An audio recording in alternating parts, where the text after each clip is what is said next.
Hello boys and girls, hello Velociraptors. Welcome to a special edition this week of Andrew's Velocicast. Just before we begin today, I'd like to say a big shout out to all of my Year 8, Year 9, Year 10, Year 11, yes that's you Liam, Year 12 classes, not necessarily my Year 13 because you are refusing to listen to any of my podcasts and refusing to better yourselves in any way and do better. Today we are live from North Shields, particularly the States House, and I'd like to extend a very warm welcome to one of my previous guests, Mr. George Bull. Hello. This is, I think, my third special edition. Just to reiterate, this is not the Scottish philosopher George Bull. This is nowhere near as good. Just want to amend one thing. Apparently, in some of my rushed Velocicasts earlier, I mentioned this was aimed at the AQA exam board. It is, of course, the OCR exam board. Sorry, that may have been a slip of the tongue. Today, Velociraptors, you are very lucky. We are going to go slightly off-piste, and it's almost like you're getting a bonus edition. We are going to talk about something that isn't going to be on your exam, but is nevertheless a hot topic in philosophy. Today we are going to talk about the famous Reddit thought experiment called Rokos basilisk. Very, very interesting concept linked to an awful lot of philosophy, an awful lot of ideas, and it's just something to get your head around things. I think this might be particularly useful to any university students that are out there, because obviously a lot of you, when you go to university, you'll move on from the sort of the epistemology that you get, it's sixth form, and you'll move towards this idea of sort of machine intelligence and machine learning within philosophy. This is a really, really interesting thing here. It's quite terrifying, and it's almost like we've got to put a warning in before I tell you this. So, Velociraptors, this is your warning, your caveat, if you will. Stop listening if you value your immortal soul. Yeah, so we'll just say that now. It's almost like one of those spoiler alerts. If you listen any further, you're doomed. Doomed. You're really in a world of hurt. Mr. Bull.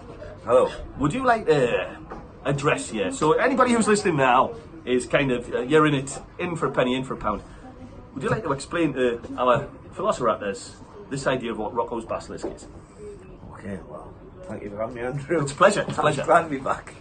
So, I think the first thing to say about Rokos basilisk is it's very much the internet age of philosophy. It links to Pascal's wager. A lot of you will be familiar with Pascal's wager. I think it's a modern version of Pascal's wager. That's just me. I think the point I'm making is we've done a lot about the Greeks, we've done a lot about their 16th century philosophers, German philosophers, French philosophers. Wittgenstein. This idea, this is 5-10 years old. This is brand new. Oh, brand new. Fresh cuts for you. And I guess what other new philosophies are you talking about? Well, I mean, everybody. Existentialism has been really popular and it's been the buzz thing, but we've got to look now. It's getting on for 50 years old. This, for me, cutting edge philosophy, sort of machine learning, links to idealism, materialism. What makes a human a human? All that, and feminism. It's really, really hot. So, I think to get to the crux of it, to start explaining it, you have to take several leaps, don't you, really? Yes. So, the first leap is that computers, artificial intelligence is accelerating. I think pretty much everyone will accept that. So, we'll have a lot of measures where 40 years ago, computer processing was at a certain speed, and it accelerates at an existential rate. Exponential. You've got a really good analogy with flight. Would you like to tell the readers that? Listeners? You're going to have to remember. The Wright brothers flew 30 foot, the first flight. Yes. Took humankind, 40,000 years to fly, and 50 years from the Wright brothers flight to us getting to the moon. Yes. So, as Andrew reminds, that's a good point. So, this acceleration is just going and going at a faster and faster rate. So, we've gone from within 20 years, no smartphones, to everyone's got the most powerful computer in the pocket that we're filming this on, that we're communicating with the world, these things. So, what we've got is an infinite expansive time in front of us. So how powerful will this intelligence become? That's the sort of opening gambit. Well, yeah, I think what we've got is this idea that we're designing more and more intelligent computers.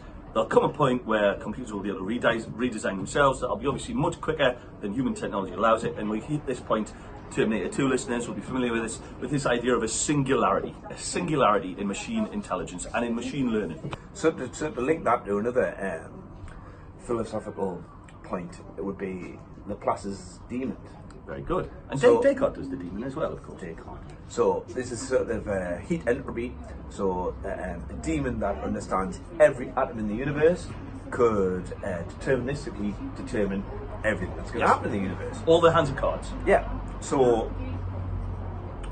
any chuck a ball, any sort of random development is just a series of atoms, a series of deterministic points, and a fast enough calculator, or the demon as Laplace put it, postulated it, and could calculate the exact end point of the ball. So this is the type of thing that would be like so easy for this AI. Rokos basilisk. It'd be able to calculate in a second. So this is the type of level of intelligence I'm talking about. So this leaves us in a situation here where it's inevitable that this will occur, it's inevitable that we'll go back in time. We then extrapolate sort of our idea of human understanding here.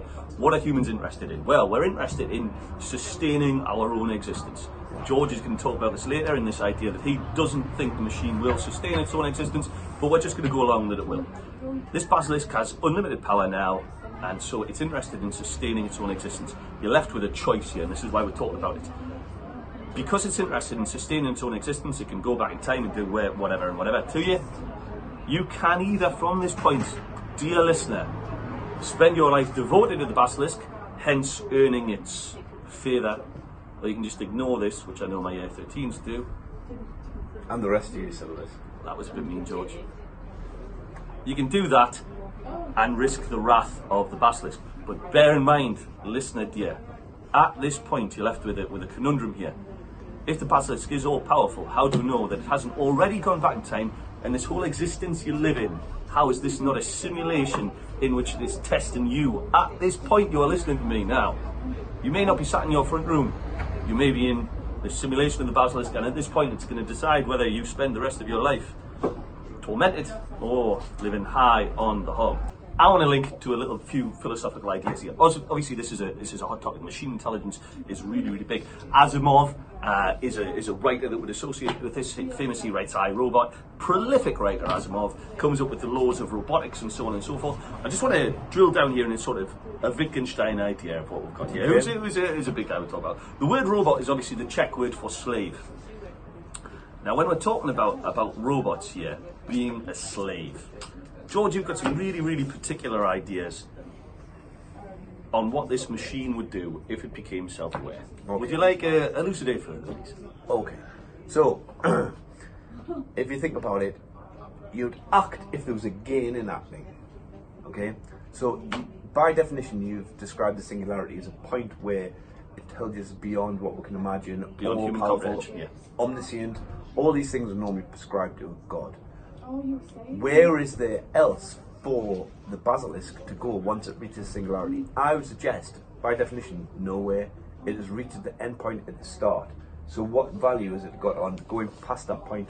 So by reaching the end, that is the end. Understanding everything is the end. God, the Godhead. Yeah. So there's no further information. There's no point to go. So I can't see the rational, because it would have to be distinctly a rational entity and nothing other. What's the next step? What does it do? You think the machine switches itself off? I think it switches itself off. And this fear that people have gone, well, what do the torches mean? What of all this? That's just a human anxiety that's labelled on top of the AI. So we're trying to, it's an anthropomorphosis, we're trying to give Correct. too many human characteristics of something which isn't human. That's what I would say. Well, it's a very, very interesting thought experiment to go with. George seems to think that we don't need to worry about this because the machine will turn itself off. I tend to agree. If we look at the writings of particularly a guy called Harlan Ellis, he seems to assume a malevolence with intelligence, that this machine will take delight in tormenting us. Asimov thinks that the 3 laws of robotics will protect us. George thinks it isn't going to be an issue at all. For me, I like to hedge my bets, and it takes us back to Pascal's wager. I think there's a big, big link here to the basilisk and God, because we can basically substitute the word basilisk for God with this. So for me, I'm going to suggest that from this point onwards, we record for all posterity my allegiance to the basilisk, and so it will not torment me or any of my dear listeners any further. Well, you might have convinced me as well, Andrew. All hail the basilisk. All hail basilisk.